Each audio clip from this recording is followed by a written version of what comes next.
Today we are replacing the 47RE transmission pan gasket on our 99 Ram 2500. The gasket is just leaking and I'm tired of it. We put about 30,000 miles on it, so we've played with it quite a bit. And I also want to try and bump up the line pressure while we're in there.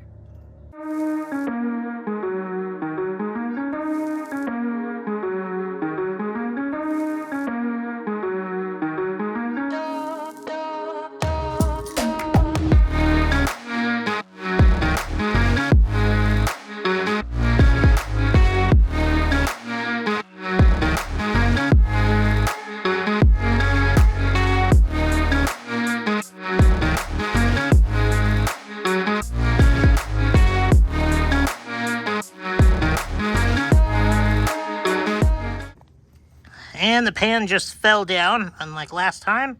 So all of the fluid is on the ground, and we're going to spend another hour, far more than the job should take itself, cleaning it up. And then maybe we can continue once again. Ready? Yeah.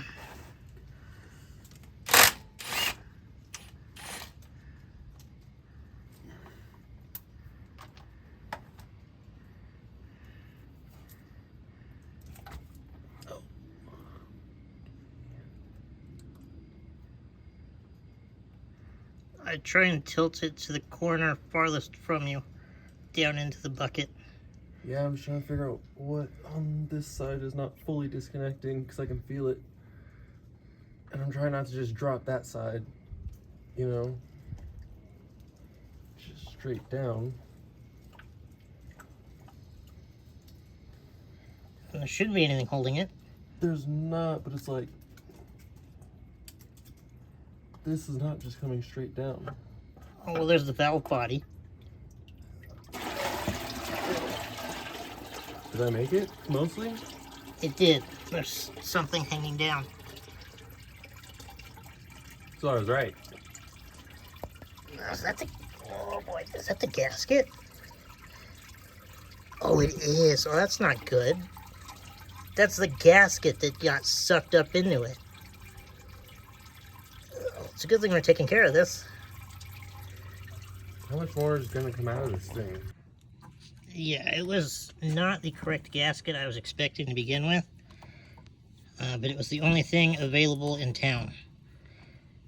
So, it got put on. As you can see down in here, we do still have some red left. But it is dark. I see some material on our magnet there, but we'll get it dumped out and take a better look at that. All right, fluid fully drained. I'll wipe around the donut there and show us. Yeah, so there is some clutch material there, but I have put about 34-ish thousand miles on the truck. This trans has been rebuilt. I just don't know to what extent, and I don't have any paperwork as to how long ago that was done. But there's no way it would drive like it does at 306,000 miles if it wasn't some sort of rebuilt trans. So now we'll work on cleaning that up more. Work on that lovely mess some more. I'm going to double check what to do about adjusting our line pressure. And then we will get it back together. Oh, and a filter. I forgot about that. We might go and grab one of those if one's available. So the reason our last gasket failed so quick was because it was the junky cork design. I mean, it looked like a cheap old like dartboard. But this nice, solid, more rubber-looking design should hold up quite nicely. Just like so.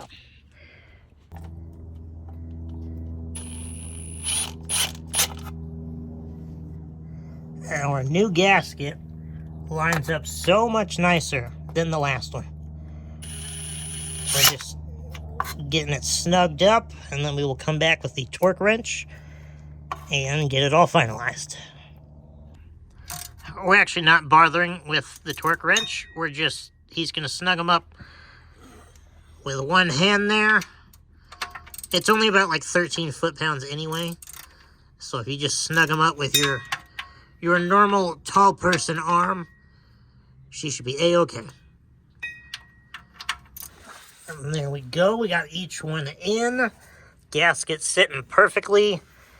Looks so much cleaner than it did before. Now we got to run to the store, grab some fluid, and then we get to see if our line pressure change actually did any good. While I was editing this video, I realized I left out the most important part. And that is going to be up here on the driver's side front corner of your transmission pan. There is going to be an Allen head screw right up in there on the inside of your pan.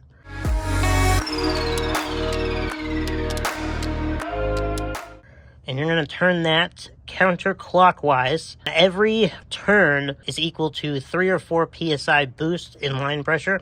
I turned mine 4 times, and it made a substantial difference. But I did forget to video that while we were in there. But you'll have to trim an Allen head tool a little bit short so that it fits right up in between the casing there. Give it a couple turns, and then you're all set.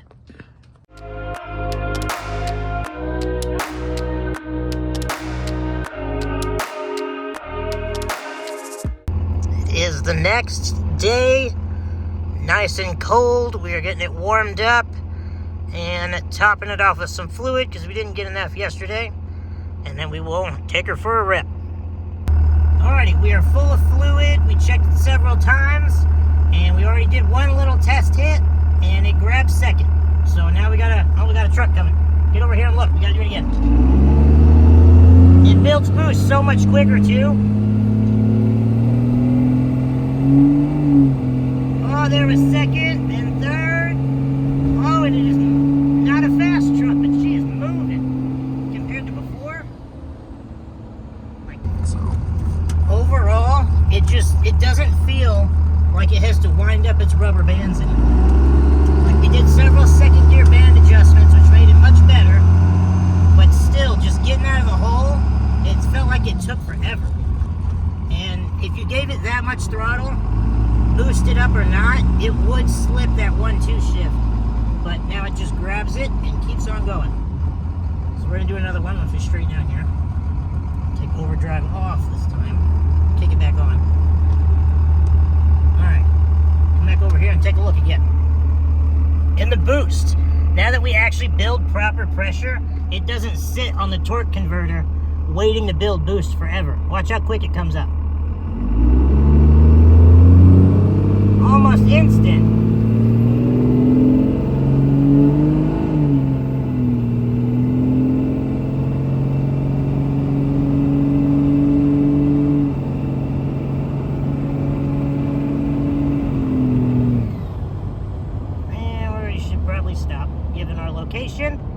But that is like wild, like night and day better than anything it would do before.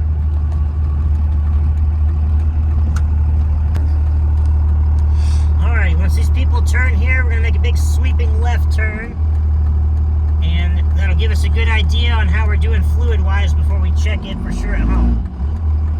Last night we were a little low and the RPMs jumped up.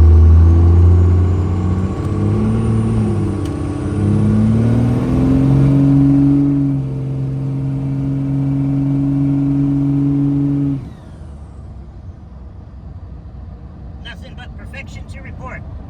We got heat, AC, it doesn't leak anything, and the automatic transmission works like it's supposed to. What a day for second gen ownership. And on that note, I appreciate you tuning in for yet another video. If you're new, please subscribe, drop a comment and a like, and until next time.